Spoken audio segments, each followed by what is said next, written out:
Shalom, salam sejahtera buat kita semua. Saudaraku yang terkasih dalam nama Tuhan Yesus Kristus. Puji Tuhan, pada saat ini kita bertemu kembali melalui udara. Nama saya Nurdin Yohanes, Murtadkom, Kecamatan Pakuaji, Tangerang. Umur saya saat ini 66 tahun. Masih muda ya, dibandingkan Adam dan Nuh ya.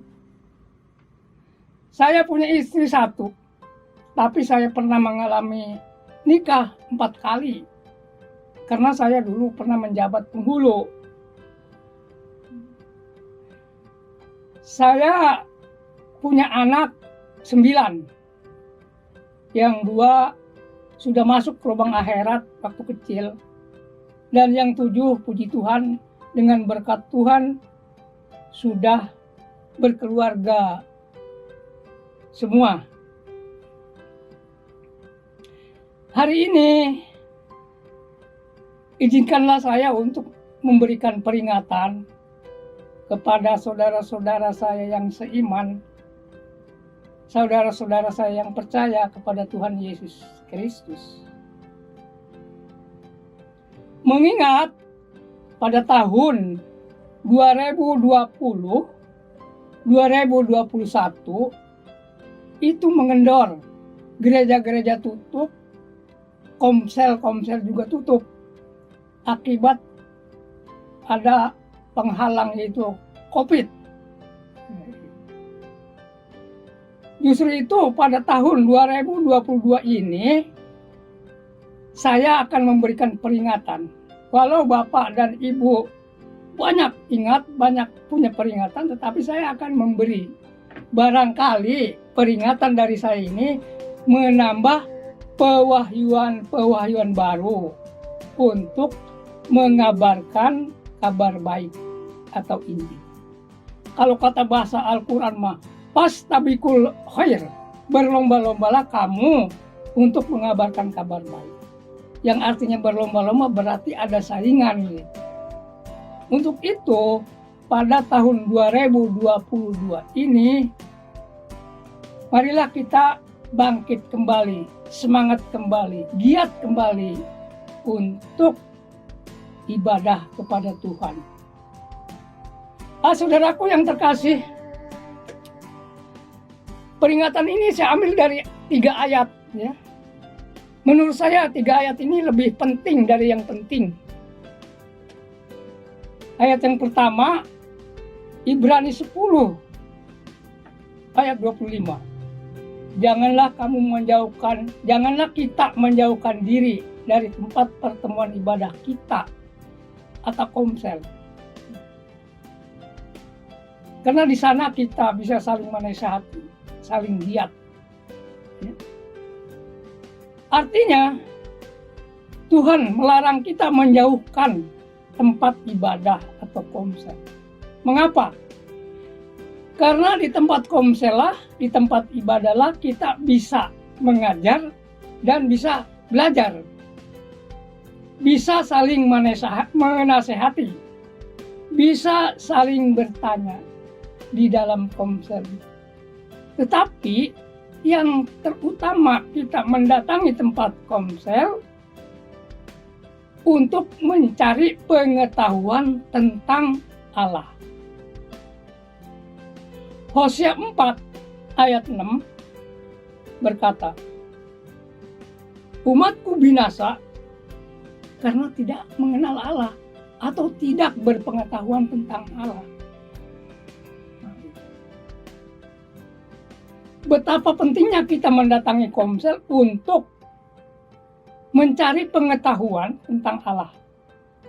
Jangan sampai kita binasa. Efesus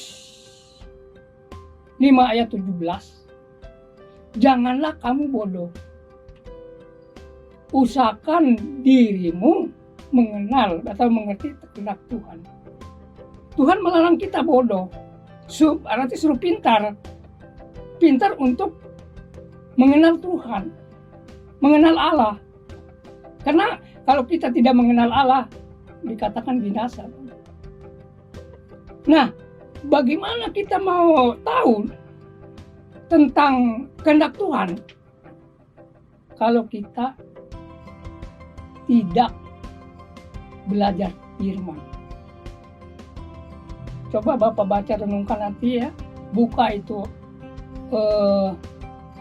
Efesus 3 ayat 4. Kalau kita ingin mengetahui tentang rahasia Kristus, tentunya kita belajar firman Tuhan. Kalau kata bahasa Al-Quran begini, Ikro bismi rabbikal ladzi khalaqal insan. Ikro artinya baca atau belajar. Belajar apa? Bismi rabbika. Bismi itu arti nama atau hukum-hukum Tuhan atau firman Tuhan. Bismi rabbika. Baca atau belajar firman Tuhanmu. Khalaqal insan, yang menciptakan manusia atau menciptakan kita. Artinya belajar untuk mencari pengenalan Allah, yaitu kewajiban. Karena apa? Jangan sampai kita celaka. Karena kita sudah diberi alat oleh Sang Pencipta untuk kita. Apa sih alatnya? Tadi. Penglihatan, pendengaran, dan hati. Penglihatan untuk melihat kebesaran Allah, pendengaran untuk mendengar firman Allah, diberikan hati untuk berpikir tentang ayat-ayat Allah. Nah, kalau Alkitab katakan tadi binasa, tetapi kalau Al-Quran katakan neraka jahanam. Laqad jarokna li jahan kasiro minal jinni wal insi lahum kulubul layak fahuna biha walahum ayunul layub siruna biha walahum ajanu layas mauna biha ulaika kal anam. Kebanyakan isi neraka jahanam itu dari golongan jin dan manusia. Manusia yang diberikan hati tidak mau berpikir tentang ayat-ayat Allah, tentang ayat-ayat Allah atau firman Allah. Manusia yang diberikan mata tidak mau melihat kebesaran Allah. Manusia yang diberikan telinga tidak mau mendengar tentang ayat-ayat Allah atau firman Allah. Ulaika kal anam walhum adallu wa ulaika hum. Mereka seperti binatang ternak, bahkan lebih sesat daripada binatang.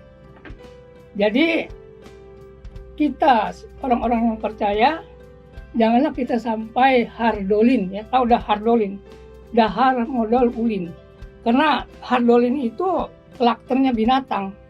Artinya hardolin cari makan, udah kenyang berak, habis berak istirahat main-main. Itulah pekerjaan kerbau. Jadi kalau kita manusia, jangan sampai kita hardolin. Ya, jangan sampai kita. Justru itu saya memberikan peringatan pada tahun 2022 ini, mari kita semangat untuk mendatangi tempat pertemuan ibadah atau komsel untuk mencari pengetahuan tentang Allah. Jangan sampai kita binasa.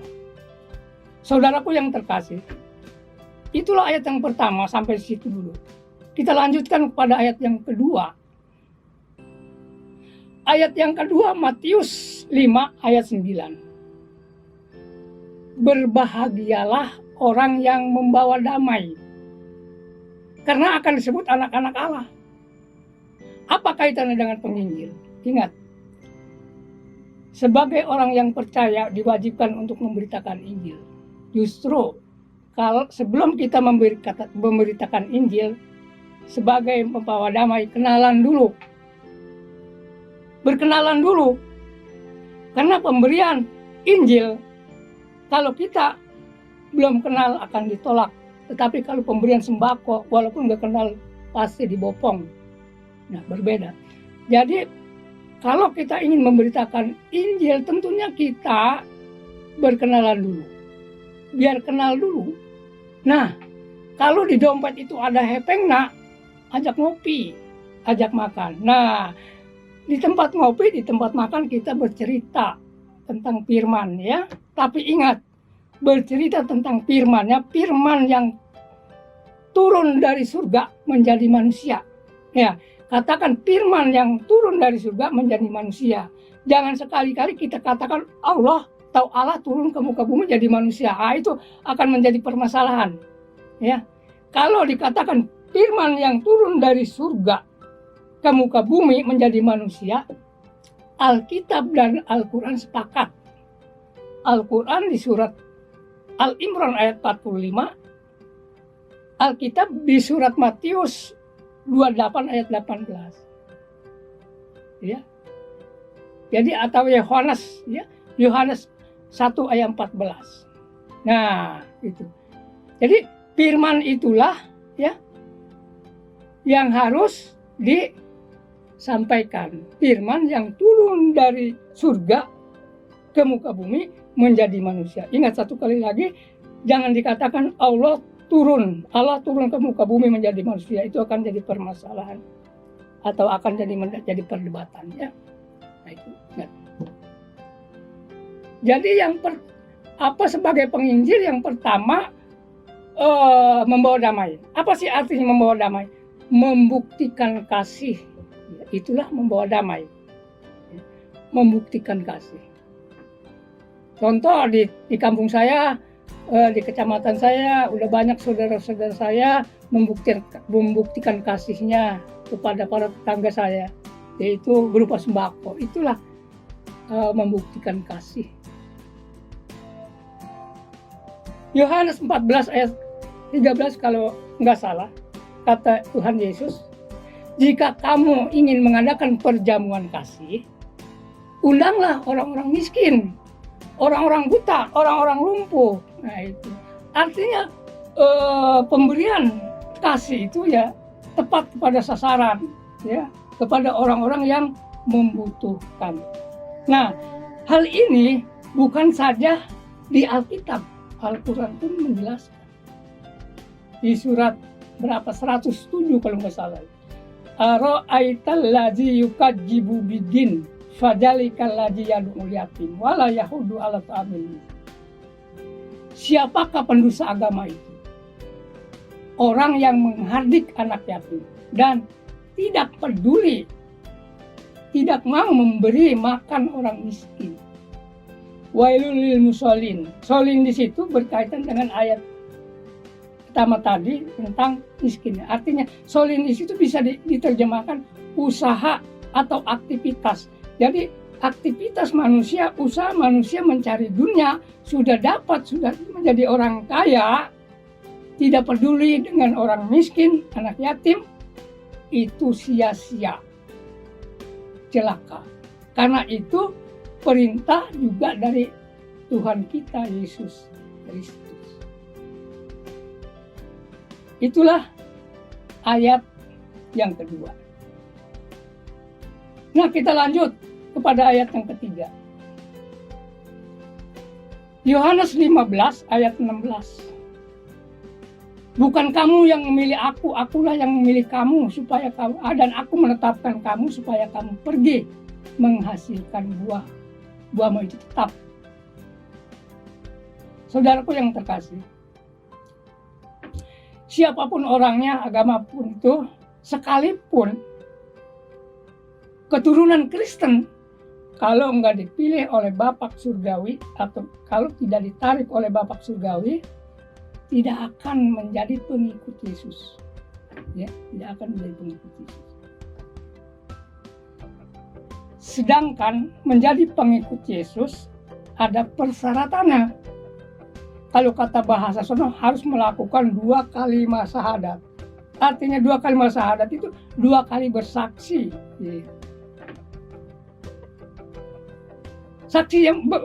Bersaksi yang pertama, buka hati, ya, menerima Isa Al-Masih atau Yesus Kristus sebagai Tuhan dan Juru Selamat. Bersaksi yang kedua, berserah diri, siap untuk dibaptis. Contoh, saat ini saya buka hati, menerima Yesus Kristus sebagai Tuhan dan Juru Selamat. Nah, ucapan ini harus ada saksinya. Kalau dia sendiri, itu kalau kata saya sih nggak sah. Jadi harus ada saksinya. Yang kedua, hari ini saya siap berserah diri untuk menerima, untuk dibaptis dalam nama Tuhan Yesus Kristus. Nah, ini pun harus ada saksinya. Siapa saksinya itu? Ya, hamba-hamba Tuhan. Kalau nggak ada saksinya, dia nyemplung sendiri. Saya udah dibaptis dalam nama Yesus. Kapan? Kemarin saya nyemplung ke laut. Saksinya siapa? Nggak ada. Nggak sah. Jadi harus ada saksinya. Ya. Untuk itu, mari kita sampaikan, kita kabarkan kepada khusus saudara-saudara kita yang mau membuka hati menerima Yesus Kristus. Saudaraku yang terkasih, bukan kamu yang memilih aku, akulah yang memilih kamu. Yesaya 42 ayat 6. Aku ini Tuhan telah memanggil atau memilih engkau untuk maksud penyelamatan. Nah itu, jadi kita dipilih. Katakan orang-orang murtadin itu dipilih untuk maksud penyelamatan, bukan untuk maksud perdebatan, bukan untuk maksud menghina satu sama lain. Tuhan memilih kita, memanggil kita untuk maksud penyelamatan. Ingat itu ya. Bukan apa macam-macam ya, hanya satu macam untuk maksud penyelamatan. Saudaraku yang terkasih, bukan kamu yang memilih aku, akulah yang memilih. Nah, ayat ini berlaku juga untuk para gembala, ibu gembala. Jadi, bapak-bapak, ibu-ibu gembala, kalau mempunyai jemaat 100, 200, 1000, 2000, sampai 10.000, pilihlah jemaat Anda untuk menjadi penginjil agar mereka turun ke lapangan. Agar mereka turun ke lapangan.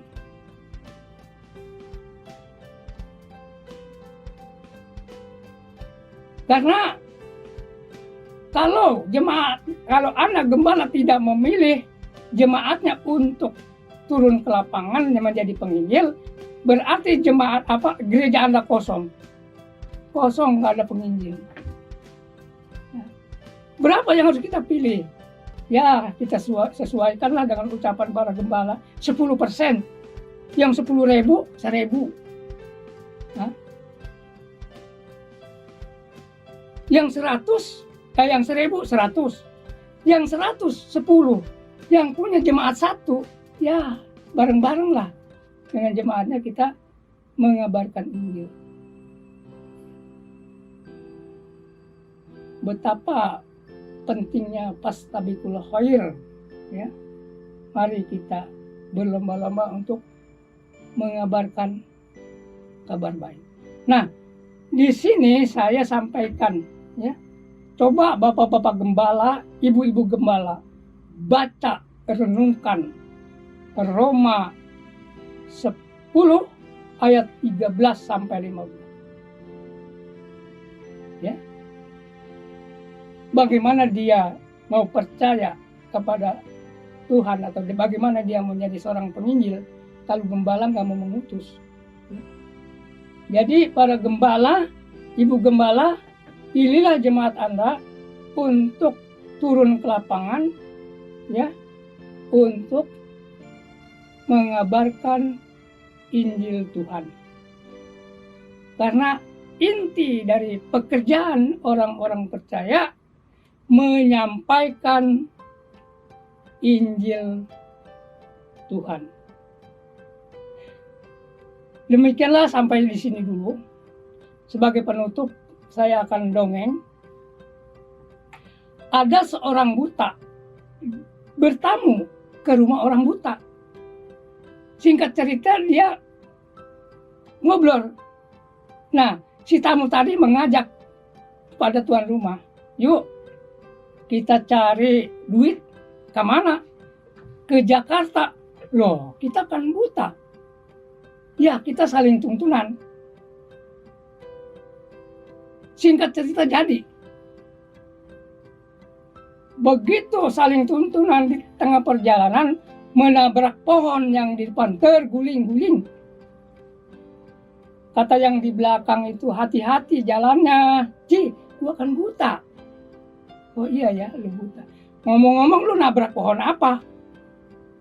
Kayaknya si pohon kelapa. Wah, kebetulan gua haus pengen minum air kelapa. Manjat dia. Karena dia setia sama teman, walaupun palanya benjol, dia manjat. Pohon kelapanya tinggi, di tengah pohon kelapa dia istirahat. Capean. Padahal pohon kelapa itu jangan lagi buah. Daun aja nggak ada. Orang habis disambar petir. Begitu saking semangatnya, ya, kelewat, gue jatuh. Kata temannya yang nunggu, udah satu aja, jangan banyak-banyak, ntar dimarahi sama yang punya. Nggak tahu dia temannya jatuh. Begitu diragap-ragap, basah, dijilat, ini air kelapa asin. Orang temannya jatuh, terkencing-kencing. Artinya dongeng ini begini, kalau bapak, ibu, saudara punya saudara orang susah, jangan suruh berteman sama orang susah, mungkin susah. Kalau bapak, ibu, saudara punya teman atau punya saudara bodoh, jangan suruh berteman sama orang bodoh atau mungkin bodoh. Hah? Nah, kalau bapak, ibu pengen kenal Al-Quran, bertemanlah dengan orang-orang murtadin yang bisa baca Quran. Gitu. Demikianlah, sampai di sini dulu, lain kali kita sambung. Tuhan Yesus memberkati. Amin.